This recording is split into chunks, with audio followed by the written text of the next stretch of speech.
All right, so if you've ever thought the Marvel Universe felt big, I'm here to tell you that you're only seeing like the tip of the iceberg. Today, we're taking a grand tour way beyond our little planet into the huge, super weird, and totally wonderful cosmology that holds everything together. Let's jump right in.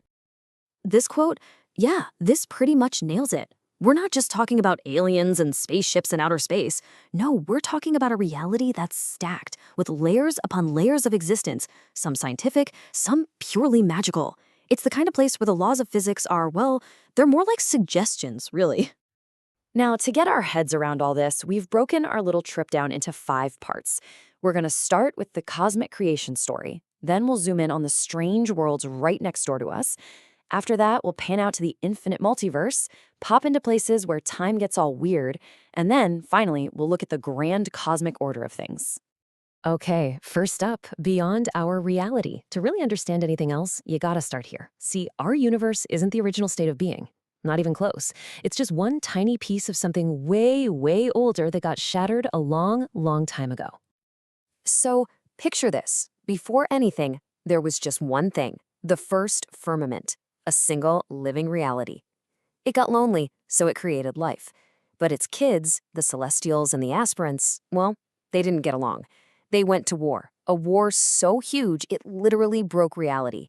And the pieces, those shards, became the multiverse. So yeah, our entire existence is basically the result of a cosmic family feud. So let's bring it back home and zoom into our local cosmic neighborhood. You know, Earth is kind of a magnet for weirdness. There are dozens of these pocket dimensions and other realms just bumping up against our reality. It's such a problem that a special agency called ARMOR had to come up with a whole classification system just to keep it all straight. First on their list are parallel universes. These are your classic what-if worlds. You know, what if one little thing had gone differently? Boom, a whole new reality branches off. Usually they keep to themselves, but with enough power, you can force them to cross over. Then you've got perpendicular universes. Now, unlike the parallel ones, these are actually meant to intersect with our world, usually at one specific spot. The best example is the Watcher's home on the moon. It's a natural crossroads between his dimension and ours, which, is pretty handy for his cosmic people-watching hobby. And last, you have wave universes. Think of these like cosmic pop-up shops. They're realms that are only accessible on a strict schedule. Kunlun is the perfect example. It's that mystical city where Iron Fist got his powers. It only shows up in the Himalayas for a little bit every 10 years. If you miss that window, well, tough luck. See you next decade. So, where do places like Asgard and Olympus fit in? Well, they're pocket universes floating in their own dimensional space right next to Earth. But what's really wild is how they got there. Get this, they were literally willed into existence by the collective beliefs of ancient humans. Our myths became so strong that they carved out their own little realities. Of course, not all our neighbors are bringing over a welcome basket. You've got the Dark Dimension, home of the tyrant Dormammu. There's the Crimson Cosmos, which is where the Juggernaut gets his unstoppable power. The Negative Zone is a whole universe of antimatter run by Annihilus.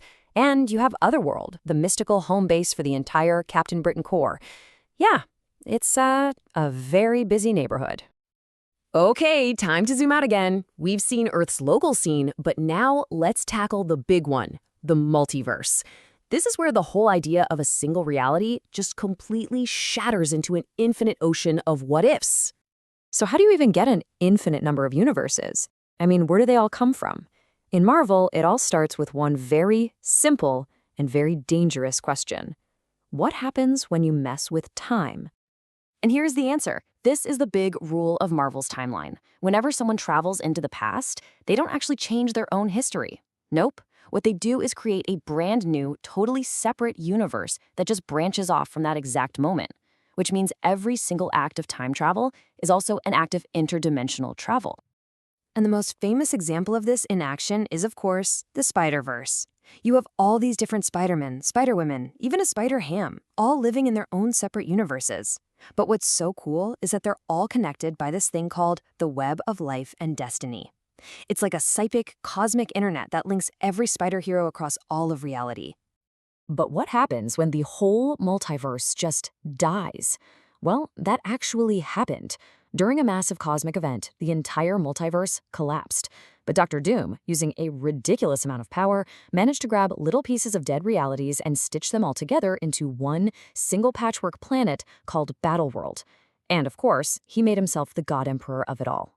It just goes to show you the insane scale we're talking about here. All right, we've talked a lot about timelines, past, present, and future. But now we're going to the exceptions. We're headed to the truly bizarre realms where the very idea of a ticking clock just completely falls apart. And the most famous of these is limbo. It's a dimension of pure, timeless chaos. Seriously, just forget everything you know about cause and effect.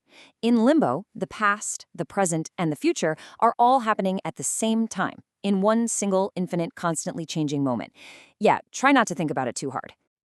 And just to make things a little more confusing, the name limbo actually points to two different places. First, there's true limbo, that timeless, weird space that actually makes time travel possible. But there's also a demonic dimension called Other Place, which everyone also calls limbo. That one's more of a mystical hellscape ruled by demons like Belasco or, the X-Men magic.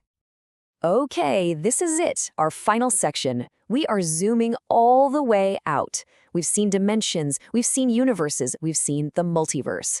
But what's the ultimate pecking order? What does the full picture of everything in Marvel actually look like? So here's how it all stacks up, from small to big.